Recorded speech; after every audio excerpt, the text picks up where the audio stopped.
Over the last year, I find myself spending a lot more time adjusting the clutch on this bike than I want to.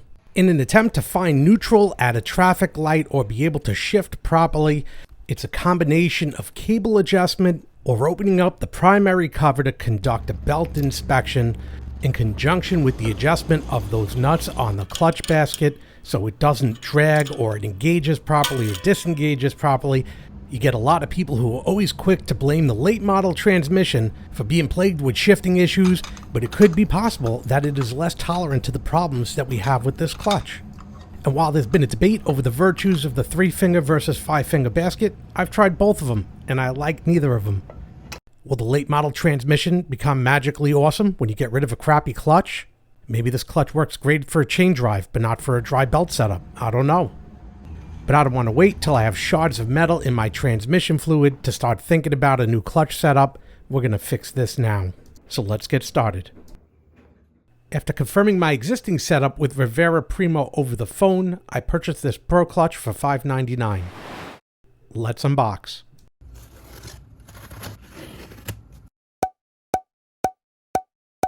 It's another box, as well as an invoice.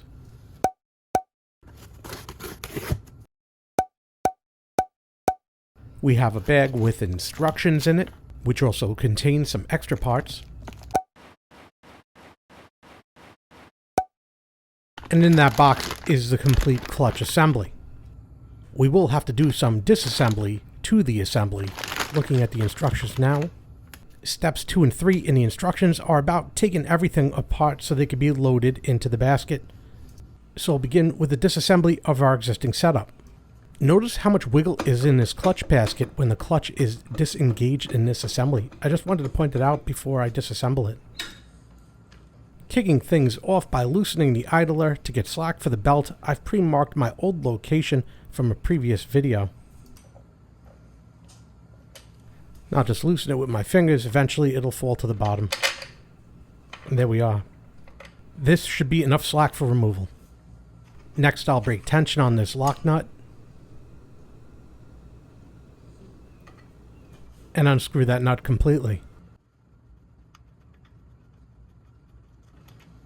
Using my 2 washers I saved just for this purpose, I'll put the lock nut through those 2 washers and screw it back on, holding everything in place as it tightens down, and then I'll remove the 5 nuts that secure the pressure plate to the basket without the springs flying out. I'm going to keep these nuts close by as I will be needing them again shortly.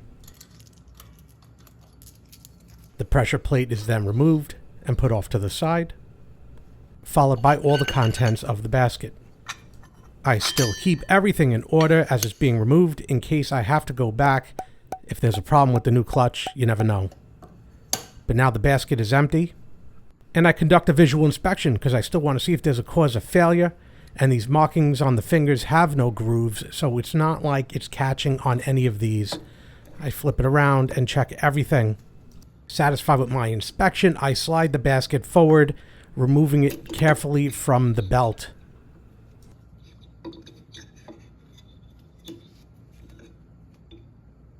I then pull the belt out of the way and reinstall the basket so that I can inspect to make sure that everything was flush in the old setup. Spinning the basket, now no longer being bound to the engine, I see that there's no wobble, everything was straight, and there were no issues here between the basket and the associated mating surfaces. Now I rest the belt up back on the fingers and make my way back to the bench. We're done with the bike for now. Working with the basket now on the bench, we'll conduct a visual inspection of the basket thoroughly, and then we'll conduct a cleaning because this thing is nasty. No damage was found on the basket, so the cleaning commenced, getting in all the grooves, making our way back to the new clutch assembly. These 4 bolts up front appear to be 19 mil, but they're only finger tightened, so we don't need any tools to loosen them.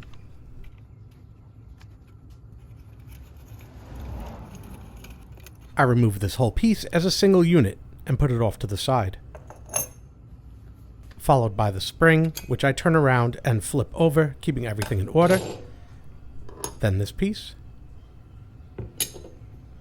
And I started putting everything on top of that, and I realized that's not going to scale. So I just made a separate pile and put everything flipped over in the same order till I got to that bottom metal piece, which is substantially thicker, and laid it down in the correct position. Being careful with this piece as I flip it over, as that nut in the middle is no longer secured by anything and will fall out when I turn it around. So I'll put that nut off to the side, and this is what we're left to work with.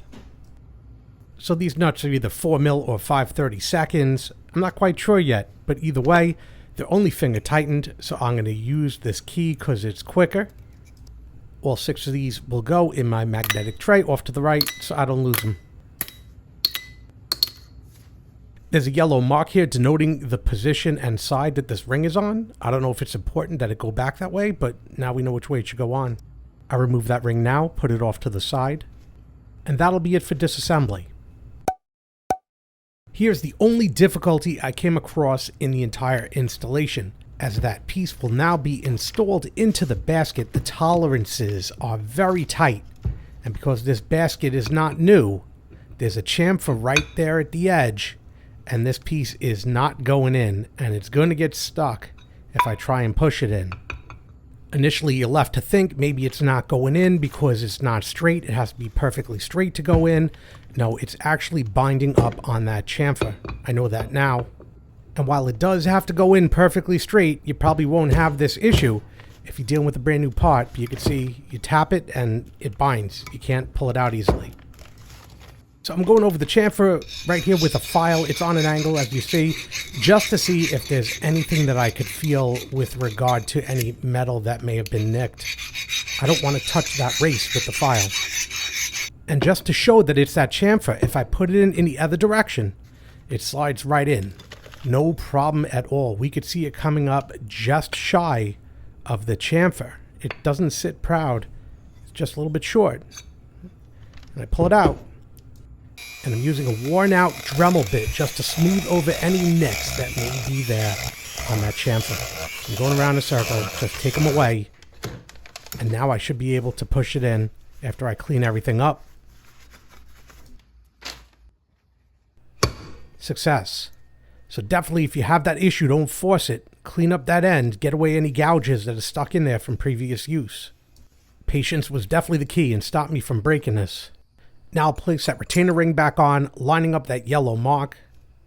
The instructions say use blue Loctite and set ourselves up for a torque of 80 inch-pounds, not foot-pounds, inch-pounds. I'm using my inch-pound torque wrench for this process. And one by one, apply Loctite, evenly distribute the Loctite, and insert the screws. Doesn't matter what order because I didn't tighten them down yet. We'll get to that in just a bit. Then I'll draw the slack out of all the screws but not tighten them down, holding the Allen key in such a way as I cannot exert any real pressure on the screws. And then I'll use the torque wrench to torque them down to 80 inch-pounds, using a star pattern for the torquing. This portion of our fabrication is now complete. We can see everything here spins in its own bearing. Everything, the tolerance is really tight, nothing's loose. Looks real nice. If we make our way back to the instructions now, we'll see that this piece would be installed onto the motorcycle. So we'll make our way back to remove the remaining hardware. And this begins with straightening up those locking tabs so that nut can be removed. I have, I believe, 2 locking tabs set up on this bike right now. So I'll flatten them out.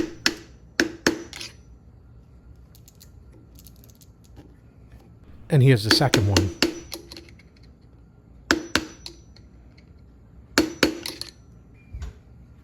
A 1 1/8 deep well socket will be required for the next step, and this is a reverse thread nut, so keep that in mind. I won't be using pneumatic because this is a brand new transmission, so I will be doing it the old-fashioned way with a brake pedal and a big-ass breaker bar. I'll also be locking the transmission into first gear for added safety, and the wife will be joining us to push down the foot brake. Go ahead. Hold him. Yes. Very good, thank you. That's it? Yep. Oh, that was scary. I'll loosen the nut now just to make enough play for the next step. I still need that nut on because it's used as a support. For this, I'll be using my special puller designed for this purpose that will sit on the nut and go through all 5 of those fingers. Once installed, I'll make sure that the center's sitting flat and everything is flush. Then I'll take those 5 nuts that I had put off to the side and reinstall them now onto this puller. Turn the slack out of the center by hand. And using a wrench, I'll just tighten down on the puller until I hear it pop. That's it. We're done. Loosen the puller. Remove the 5 nuts. And take the puller off. This is followed by the removal of the nut. But with the nut removed, this piece won't come off because that lock washer is stuck. I did not expect that, but we'll go and remove that lock washer now. Trying first with the screwdriver because I'm an optimist, to set it up in a way that it would just slide off with a screwdriver in my finger. Yeah, that really did not do anything. So then I moved to a magnet to grab it and pull it off. And yeah, that didn't do anything either. It looks like the tightening of this washer has made it just slightly contorted, that it no longer comes off of the threads. So then I upgraded to magnet and pliers to pull it off, and that still wasn't successful. And ultimately it turned into pliers and pliers. And that seemed to have gotten it off. And that bad boy was destroyed. And now the hub could be ripped out, pops right off. It was further inspected for damage upon removal. I didn't see any. I take a moment now to clean up these threads so I could look at them, make sure they weren't boogered up by that washer, and the threads are okay. I then take my time to remove any oil or grease from these threads, which will be important on a later step. Because of that washer incident, I do want to take a moment using that new nut and just chase the threads, make sure everything's absolutely okay. So I'm just going to screw it on, and I see the threads are absolutely fine, and I take it back off. This would have been the time to do any thread repair if it were necessary. Also, checking that key for damage. That key looks good. With that in mind, I also check the new keyway and make sure that it's not deformed, and that looks good. If necessary, an easy repair while it's on the bench, not so much on the bike. I apply a little bit of anti-seize to this press-fit mating surface in the back here, as well as on that key, making disassembly easier later. Then I place the belt in the approximate position. I've pointed the key to 12 o'clock, and I will align this basket to 12 o'clock, lining up the belt so it'll fit over the back of the basket, which is a bit finicky, but once it's set up, it'll slide right in that keyway, and we're in place. We'll notice one thing about this setup though: if I need to remove the belt, I have to remove that center nut, unlike the old setup. I give it a turn, make sure everything's seated properly. Also, I'll tell you, having installed this a couple times for the video, it was easier to install the basket by removing the idler pulley because I get a little bit more slack with it completely removed. Instructions call for 2 drops of blue Loctite on these threads, so I'll apply it now, obviously only to the top of it. And this is why I pre-degreased those threads, because of the Loctite, and I'm going to install the nut along with the socket and turn it in and out several times to evenly distribute the Loctite. Then I'll draw out the remaining slack with my hand. I'll rotate the transmission and put it into first gear to lock it up. Set my torque wrench to 55 foot-pounds and call the wife. Go ahead. Okay.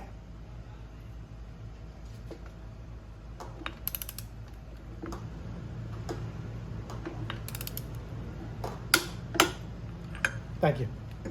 The transmission is then put back into neutral. Now I'll slide the idler pulley under the belt and get it approximately within position. Kind of greasy on the back of it, so once it's in position, I'm going to stop and wash my hands so I don't get grease all over the belt. Then I'll bring it back up to the mark and tighten it down with my fingers once I feel it's in the right position. Once satisfied, I'll just tighten it down. I'll check the Kickstarter at this point for operation. Everything seems smooth. The basket doesn't wiggle when the clutch is disengaged. So I'll give the basket one more once over with brake cleaner, get any of the oil out of there from touching it and handling it and whatnot.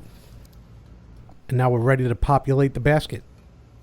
The metal plate's individually degreased. This particular plate has teeth with a flat side, and the other side of the teeth point inward. As we see, they sort of bend inward. The flat side points outward towards me. All the other plates go in exactly as they came out in that order, one after the other. I wash my hands and degrease them before I finish putting in the rest of these plates. And they almost completely filled this basket. And this is followed by this piece, which goes in one particular way, locking in like that. And then the spring goes on top like that. And finally this piece, which secures everything on top of the spring. And I'm just going to try and, just caught that. Try and loosely screw everything in right quick so it holds everything together. Success. Now I'm going to tighten down these 4 bolts progressively, which put more and more stress on that spring. So I'm going around in a circle. We can see that spring compressing as I do it until these bolts bottom out. We can see they're bottoming out now, and that's just fine. Once I can no longer turn them, we're good, because they have locking tabs. With this, we'll start our clutch setup. A 7/32 fits our adjuster screw, so we're back on Imperial. Pressing my clutch all the way in, I'll slowly tighten this down until the clutch comes all the way out, just to get a baseline of where we are. This is a new setup for me, so I'm taking my time. The manual says set up by the book, and I will be doing so. And that starts with my calibrated cable tie that I've been using for years. Adjusting that adjuster screw from before until this clearance here is absolutely perfect. Then I'll bring in that lock nut, all the while holding that adjuster screw in position.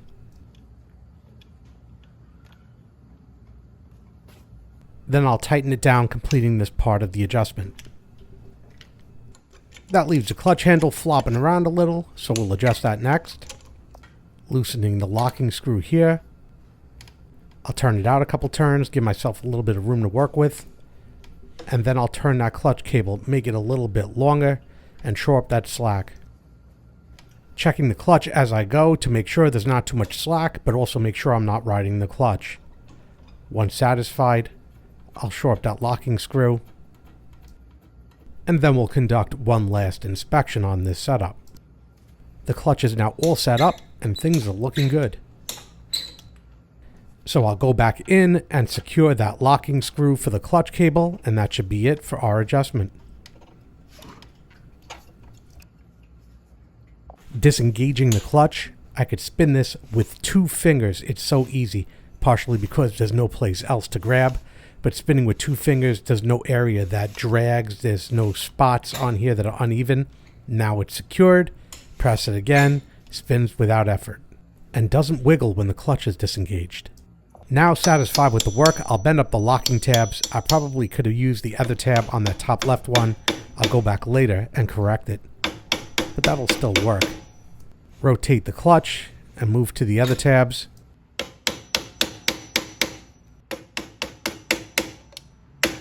And that's it, we're done. This is what the instructions say it should look like when completed, and this is what we got. We're looking good, we could close it up. Those extra parts have to do with the clutch incurring significant mileage. Those shims are then added to get more service out of the clutch, so that's what this is all about. Make sure that thrust washer is still in place, and then we'll close our primary.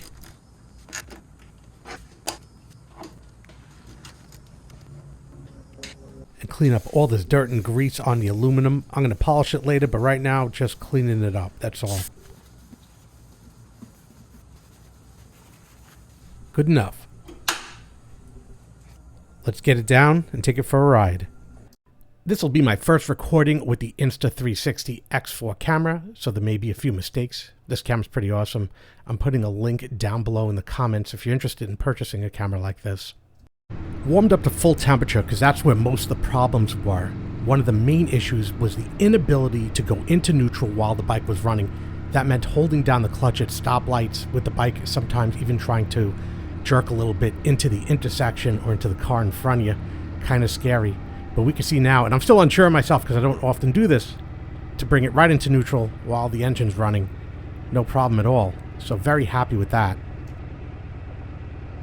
No more nasty clunking when it shifts. I don't have to blip the throttle to shift upwards, which is nice. Still got a little bit of slop in my shift pedal, but that was something else that I'm going to deal with later. It's just a tiny bit. Other than that, the shifting is no problem at all. No noise, no metal on metal sound.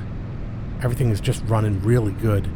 Once I get that couple of millimeters of slack out of the shift linkage, this setup will be absolutely perfect. There'll be no reason for me to make any further adjustments on this clutch, which is what I was really looking for.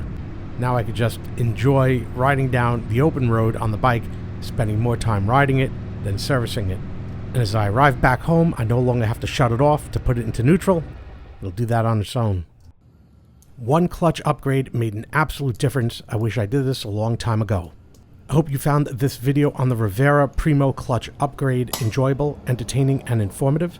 Do me a favor, hit that like button down below. Helps me out a lot when you do. And hit that subscribe button for more videos like this when they come out. Again, I hope you enjoyed this video. Thanks for watching. Thanks for watching.